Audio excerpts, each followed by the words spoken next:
Hello, welcome back to Loki's Librarian. If you are new here, welcome. I'm your librarian, Katrina, and on Sundays I do a thing called Books and Booze, where I review a book and mix up a cocktail.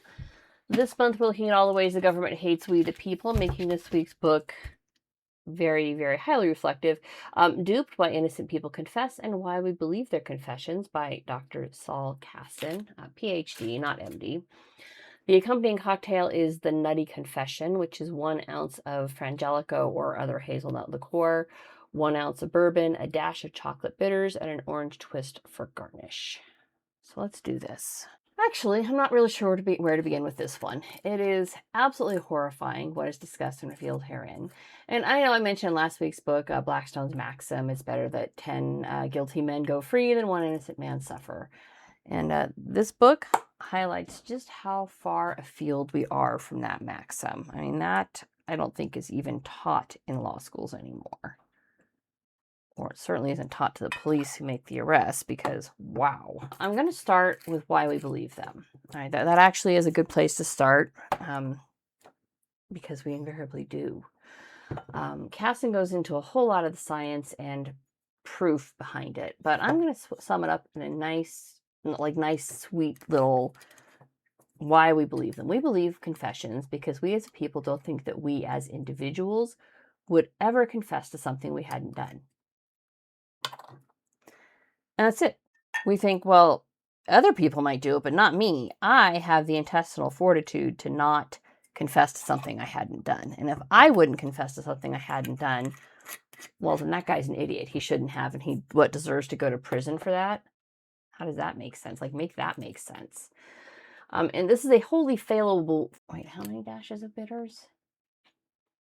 A dash. I'm doing 2 dashes, just because. It's a wholly failable belief in our own individual integrity. And in this failable belief, we fail to empathize with someone who is in an unwinnable situation. The police interrogation room. Let me shake this up. This is supposed to be garnished with orange. I forgot to buy oranges, so I don't have any garnish, just the cocktail. The police interrogation room. Now, the police can say when you get there that you're free to leave whenever, but the stark reality is most of us are programmed to be cooperative and helpful with authority. And leaving during what starts as a friendly conversation seems not cooperative or helpful at all. And that's invariably how it starts. It starts as a friendly interview. Let's just come in and have a talk.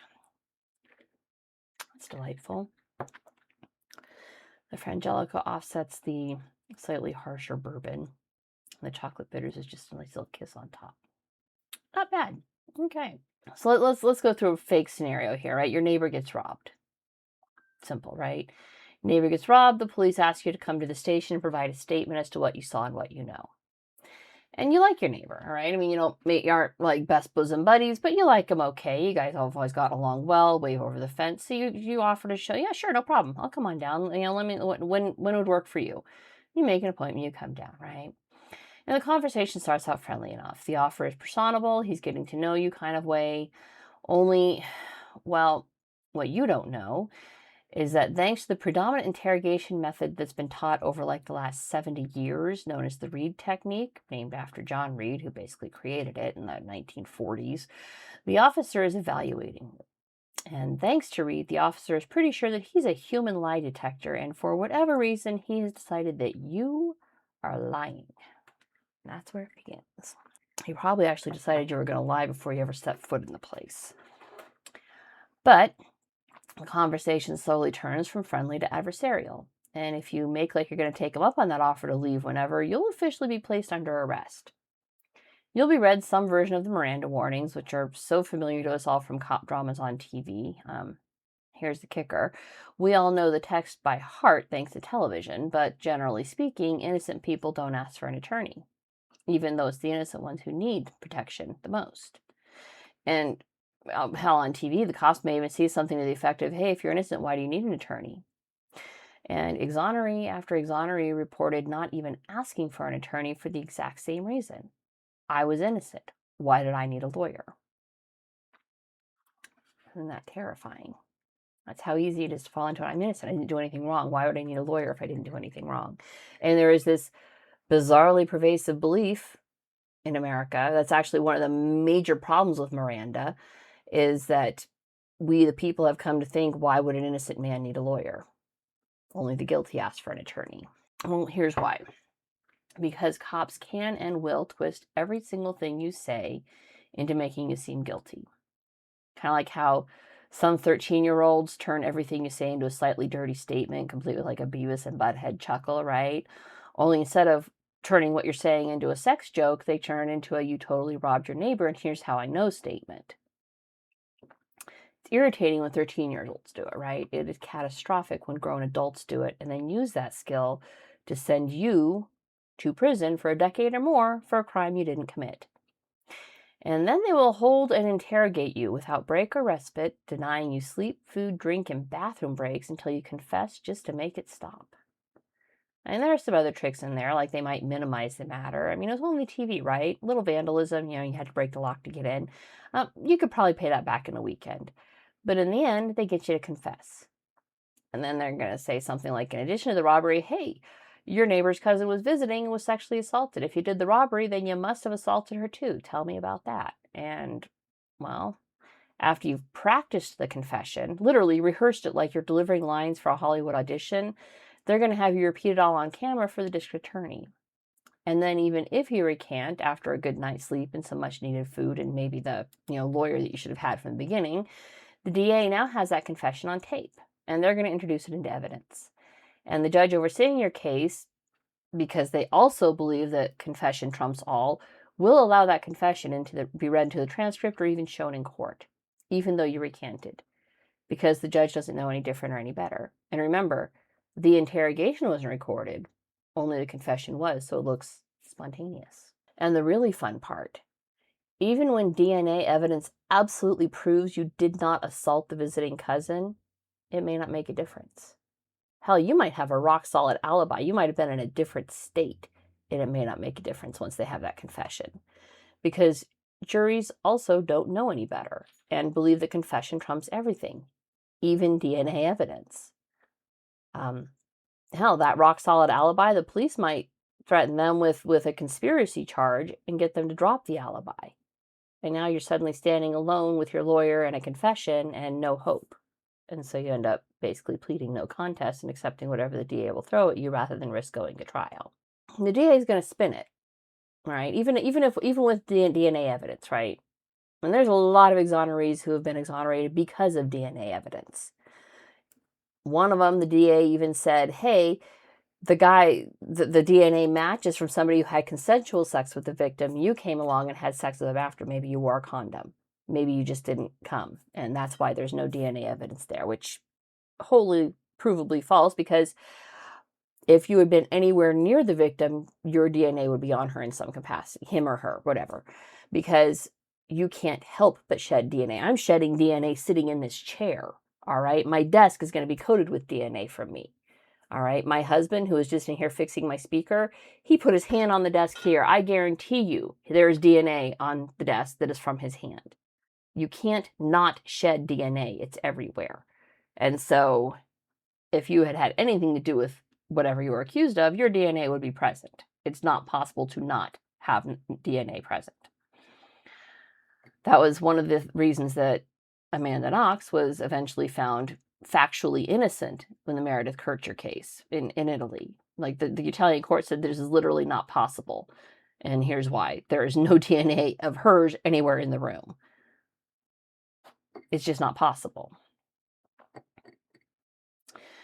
There are so many stories in here, I can't recall all of them. I don't recall exactly which one, but yeah, there was one where the DA made that exact argument, that the exoneree had assaulted her after a consensual encounter and just had failed to come. And his conviction stood for a while longer. Actually, it might be one of the ones that's still standing, but I'm not going to swear to that because there were a lot in there, and I don't recall the details of all of them. All of this because empathy has run very far afield. An awful lot of people claim to be empaths, but are wholly incapable of putting themselves in someone else's shoes and seeing that, yes, false confessions do happen under duress. Hell, we have a major American incident that is part of the United States zeitgeist. 1692, Salem witch trials. Everybody has heard of these. 151 people were arrested. Not everyone is interrogated, but of those that were, 55 confessed. Those who confessed were eventually released and went on to live long lives. The 20 who did not confess were executed.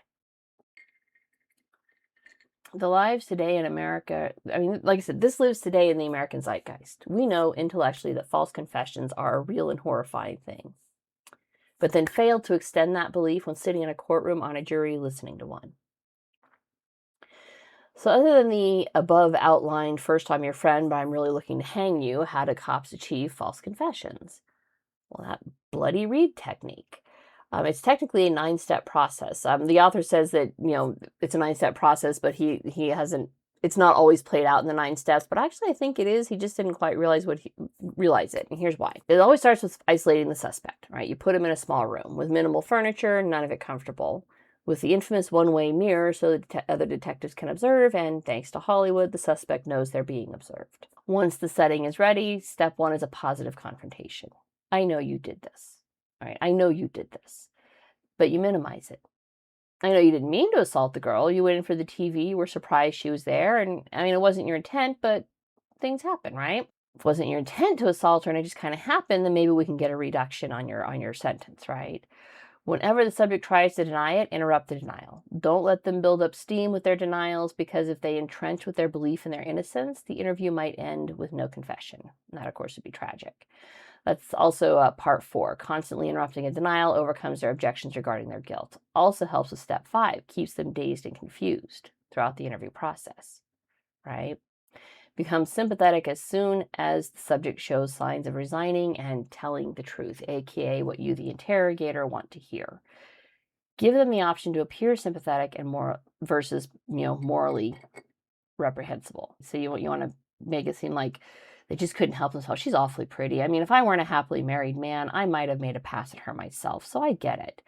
Versus, that's disgusting. I have a daughter that age, and if you did that to my daughter, I wouldn't bother with going to a trial. We'd find a hole in the desert somewhere. You have to make it sympathetic again. Get that admission of guilt, and then get it written down or on tape. It's all part and parcel. Keep them confused, keep them off balance, get them to confess. Case study after case study disclosed in this book follows some element of the above format, and innocent lives are ruined because of this. All the guilty go free, and in some cases are offered plea bargains to testify against the innocent person who has landed in the crosshairs of a police interrogation. And they had one kid who's, God, I remember his mother's name. His mother was Keziah, but he was accused of murdering his mother and staging a rape scene. Didn't accuse him of raping his own mother, but did accuse him of staging a rape scene. And he broke down under confession, coerced, just like that. They actually caught the guy who did it driving the mother's stolen car. And they gave him a plea bargain to testify against the kid. Wrongful convictions are expensive on 2 fronts. First, there's the very real monetary penalties that we the people pay when an innocent person is exonerated. Those $1 million settlements are paid out of taxpayer dollars. My taxes, your taxes, your parents' taxes. The police don't pay that. That doesn't come out of the police fund. It doesn't come out of the DA's fund. That comes from we the people. So there's a financial incentive to start paying attention. Then there's the cost and horror, absolute horror on multiple levels. First off, you got the innocent person sitting in prison. That's horrifying. The actual offender is out there offending again. More than one person was exonerated when DNA evidence from a subsequent crime links back to the crime for which they were sitting in prison, meaning someone else out there was victimized by the true guilty party because the police focused on their gut feeling rather than actual physical evidence. All because of the read technique. And I said, the horror of, oh my God, an innocent person is in prison for a crime they did not commit. And the absolute stigma that follows someone even after exoneration. I mean, there are people to this day who believe Amanda Knox killed Meredith Kercher. Again, she was found factually innocent by the courts of Italy. There's no way she had anything to do with this crime. The Italian courts have said so. And people still think she did it. And this is true of every exoneree. There are always people who think they got away with something because they confessed. Why would they have confessed if they were innocent? Lives ruined and wasted and lost because cops think they are human lie detectors. Let's talk about actual lie detectors for a minute, because he has some choice things to say about that, and rightly so. Lie detectors are so pseudoscientific that the U.S. Supreme Court has disallowed their use in federal trials. Most courts won't even allow lie detector evidence. I mean, hell, two of the most famous spies in U.S. history, Aldrich Ames and Robert Hansen, passed their lie detectors. It's actually not that hard if you understand the mechanics behind it. I personally know people who have been denied federal employment because they failed to pass a lie detector test, and these are the most honest people I've ever met in my life. It would never occur to them to lie. But they failed it, and now they can't get that federal employment because they have a failed lie detector in their background. But it's pseudoscience.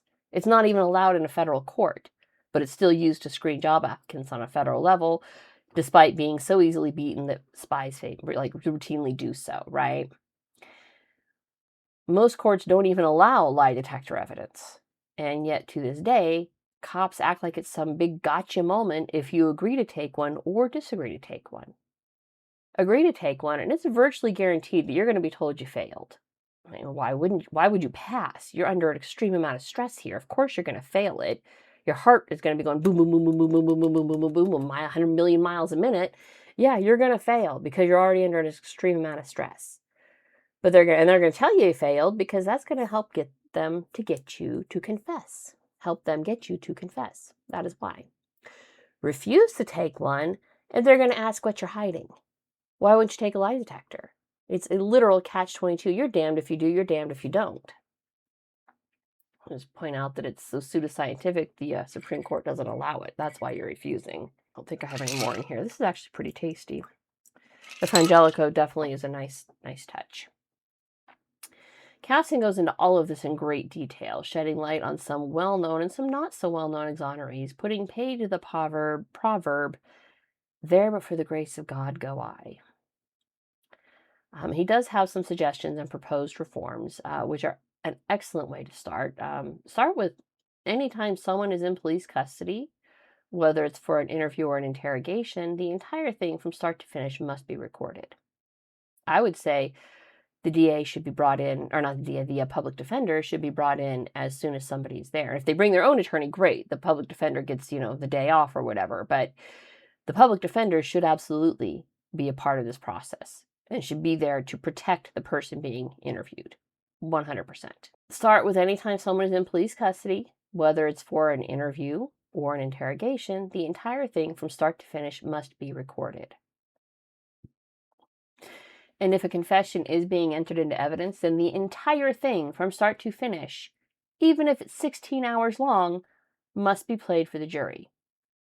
And the recording should include camera angles that include both the suspect and the interrogators, because research has shown that if only the suspect is shown, people watching tend to forget the subject is talking in a vacuum, that it's not a spontaneous confession. Someone is there asking the question. Even if they hear the voice asking the questions, it doesn't register unless you're actually seeing them. It's part and parcel of recognition, right? Being able to see who's speaking adds depth to the interview. And also seeing that person gives you an idea of the pressure the suspect has been placed under to confess. Lets you judge. Was this in fact spontaneous? Or was it 16 hours of not being able to pee and being denied food and not being allowed to sleep, and this guy yelling at you, bringing unbelievable psychological pressure on you to give him his way? It's like it's the schoolyard bully that you can't get away from and you absolutely cannot hit. If someone recants, then experts on false confessions should be allowed to be included as defense witnesses. Because while intellectually people may be aware that it's a possibility, they never think they'll see it.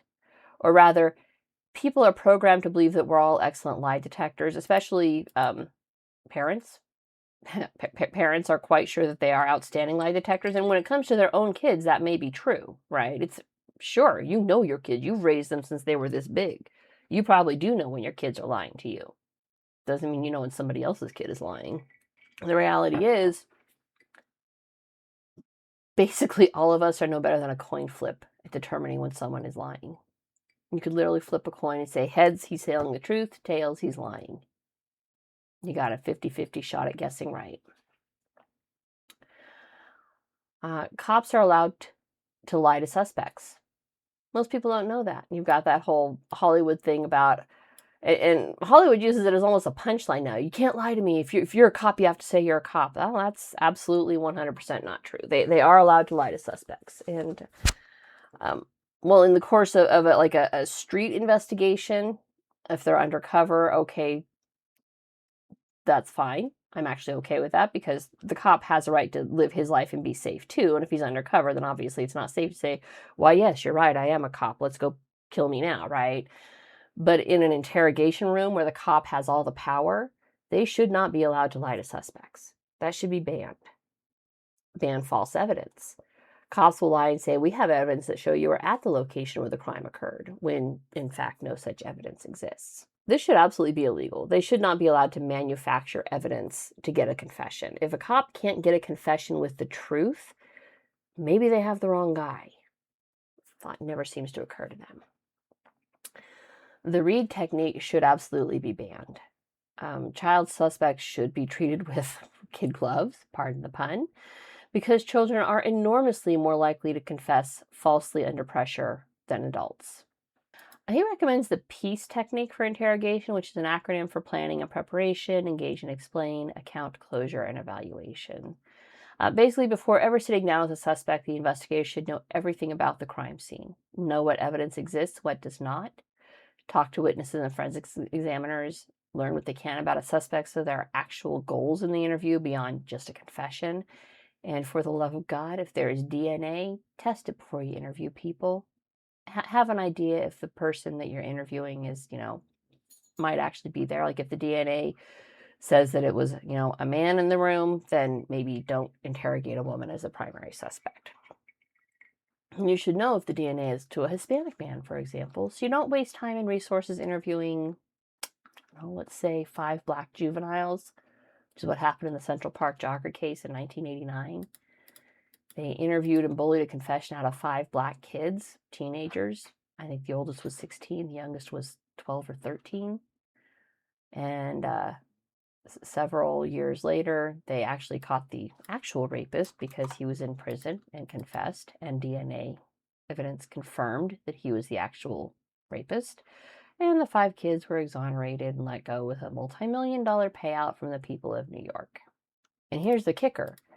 They knew at trial that the DNA only matched one person, and that one person was not one of the 5 they had on trial, but the 5 had confessed. Et voila. They were all sent to prison. Engage and explain lets you build rapport. I'll explain to you why we're here today. We're here today because your neighbor got robbed. All right? What can you tell me about that? I read that part and I was thinking of My Cousin Vinny, right? Where Ralph Macchio is sitting in the room talking to the sheriff, and he's like, oh yeah, no, I stole the tuna fish. It was totally a mistake. He had no idea he was under arrest for murder. Not until the sheriff said, at what point did you shoot the clerk? And he's like, I shot the clerk? At what point did you shoot the clerk? I shot the clerk. You could hear the interrogatory in his voice, and yet the sheriff heard it as a confession. Craziness, but that is exactly what happens. There's a reason that movie, I've read that it's used to teach courtroom proceedings because of its accuracy. That accuracy is also present in the interrogation. You got to explain to them what they're being arrested for. And it really is easier to get someone to talk to you if you've built rapport with them versus an antagonistic confrontational interrogation style. Much easier if you can get people to open up and talk to you.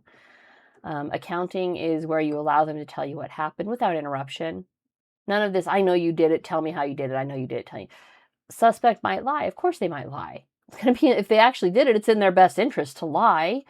But if you already know what happened, you can trip them up with their own lies versus manufacturing lies of your own. If you have to lie to get that confession, then maybe you're just shit at your job.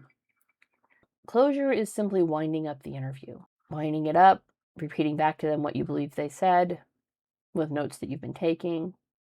An evaluation helps you determine what the next steps in the investigation can be, right? If they've lied enough in the interview and you've caught them in that lie, You know, they say, no, it wasn't me. I didn't go to my neighbor's house, but the Ring camera across the street actually, yeah, saw him going into the neighbor's house. Well, there's a direct lie. Now you caught him in a lie. Now you have some evidence, something to back it up. Okay. And then you evaluate that. Well, you said you didn't go in there, but we have this Ring camera across the street, caught you clear as day kicking in the door. So I think at this point we have enough to actually place you under arrest. It all sounds very civilized, right? But America still sees itself as the Wild West of law enforcement. It's still us versus them rather than a search for truth and justice. And ultimately, innocence suffers.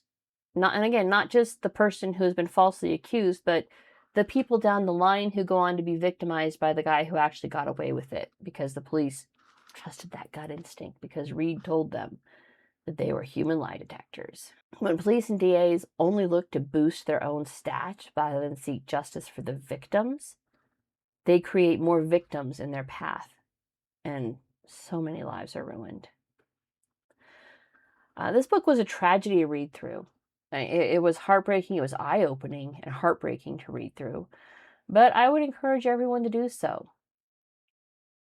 The reason for that is if you find yourself on a jury, you can be prepared to say, no, I think that confession may actually have been coerced. I think DNA, like actual science, should trump what a scared kid said when pressured into it by law enforcement, without the benefit of an attorney or a parent. And I'll say it again. I said it last week. I'm pretty sure I said it the week before. And I'll say it anytime I read any book about, criminal justice, law enforcement, anything. If you get called to come into a police station to give a witness statement, take a lawyer with you. Even if it's just, hey, can you come down and leave a witness statement? Yeah, no problem. Bring a lawyer with you.